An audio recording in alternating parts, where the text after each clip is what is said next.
Welcome, everyone. I am Lauren Sakari, Manager of Diversity, Equity, and Inclusion here at Cast and Crew. And this month is Asian American Pacific Islander Month, also known as AAPI. And in honor of this special moment in time, I am sitting down today with a very special guest, Rachel Leyco. Rachel is an award-winning Filipina-American filmmaker, writer, actress, and activist. She is also a proud member of the LGBTQIA+ community.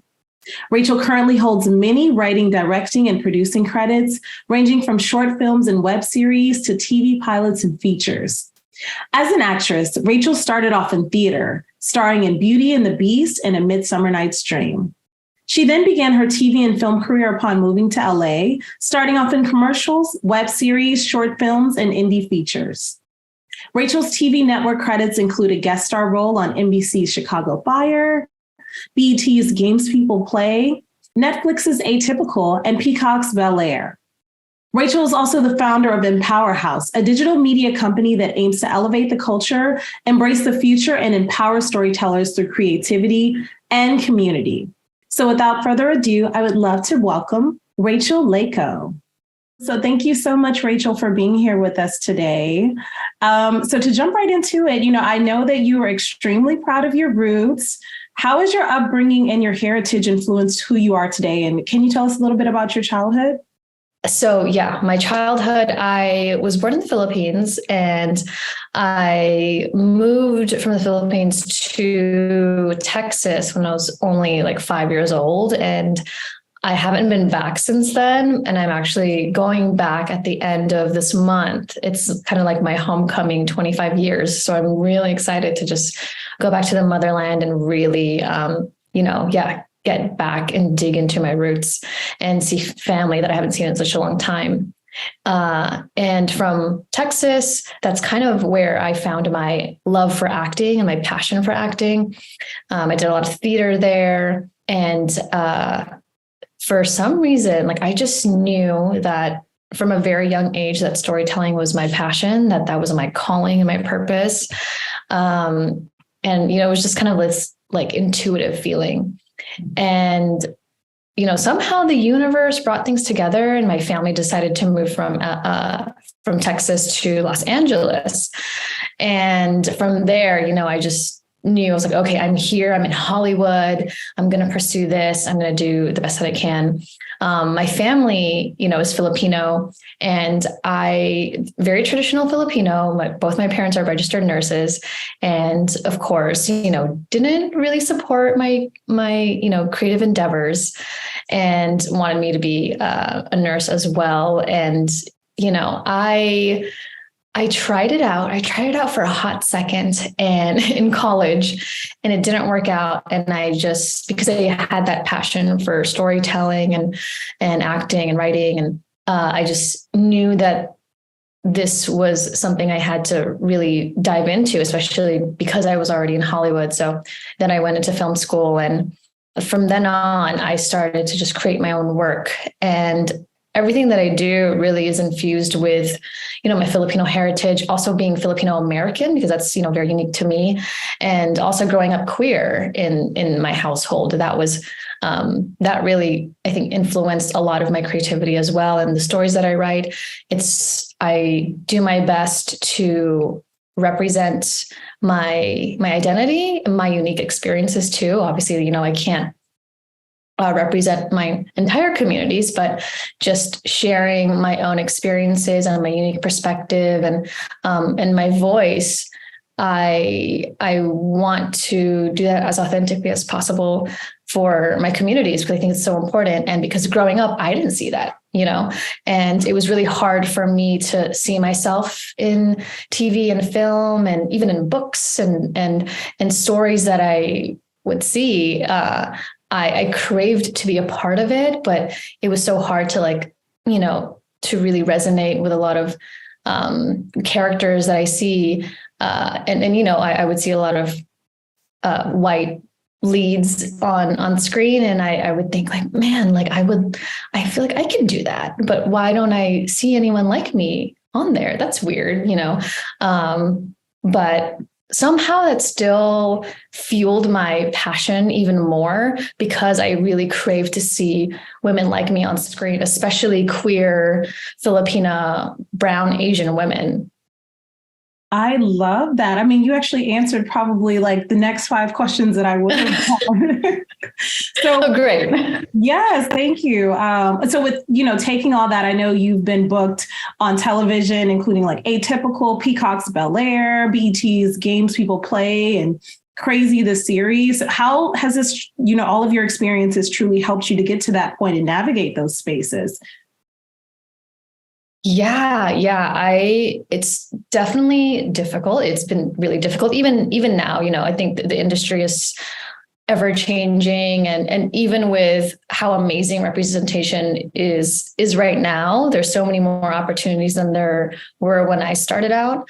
I think in the beginning of my career, when I started off just acting, my frustration about the roles and the opportunities that I was going out for, I was auditioning for very, very stereotypical Asian roles that were either like the best friend or super just kind of exoticized and not the leading roles.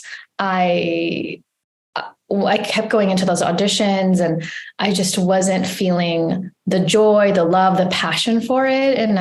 But I knew that I could play these like really amazing leading lady roles, but I just wasn't getting those opportunities. And so I, really thought to myself, well, if I'm not getting those opportunities, what can I do? I just don't want to be waiting around for a call. I need to take action. So while I was pursuing nursing in undergrad, I was also taking a screenwriting class. And that was something I never really thought about as an actor. I felt like, I didn't really know that screenwriting was something viable that I could do as well. And when I took that class and I started writing my own stories, it just unlocked this whole new world for me. And I said, oh my God, wait a minute. Like I can write my own stories. I can create my own opportunities for not just myself, but for women like me too. And that just empowered me so much. And then I kind of, I wanted to empower others as well. So from then on, I knew I was like, hey, I'm going to film school. So I joke that I came out multiple times. And the first time I came out was to my mother, telling her that I am an actress and I'm an artist and I need to go to film school. And, it took some convincing, but she finally allowed me to, go to film school. So I studied screenwriting and cinema and television. And I also studied directing and producing and just overall creating. So in film school, I created some short films. I wrote them, I directed in them, I starred in them, I produced them. And my first short film, I won a student Emmy. And that to me was like, it was my first year in film school too. So that was a huge thing for me, for the school, for my family. And from that moment, I think that's when my mother kind of backed off and was like, okay, I think she's good at this. Like, I'll just let her do her thing, And so I started creating more short films, and then they went into film festivals around the world. And I think I really found my voice and style through all of that. And yeah, now I just continue to create my own opportunities and for opportunities for women like me too. Because again, if the opportunities are not coming, then for me, I just have to create them for myself and for others. I love that because they talk about, if you can't have a seat at the table, or if you're not interested in a seat at the table, you need exactly. to have your own, right? I love that. Well, so you talked a bit about, how you became a filmmaker, right? And what inspires you, but what keeps you grounded? Because I see that you have like a really big social media following too. And for some people, social media in itself is just so overwhelming. So what really helps keep you grounded and keep you motivated as an overall creator, not only when it comes to the filmmaking space, but through social media as well?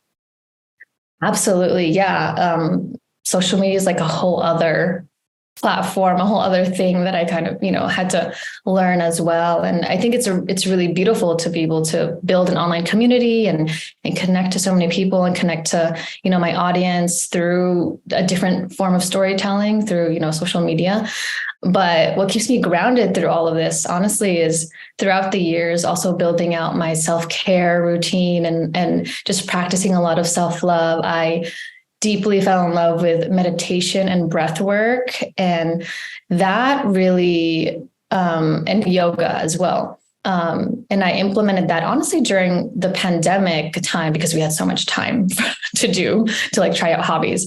And I realized that it grounded me so much to the point where I now feel so much more calm and not just in myself, but like also because I used to, especially in acting, I used to get really, really anxious and even with interviews too. And I found when I would just meditate, even for like 5 minutes and do some breath work and yoga in the morning and starting my day off right that way, it would just keep me so at peace and at calm within myself, especially in an industry where things are always constantly changing, and an industry that's not very grounded, so that is really important to me to be able to be balanced and centered within myself.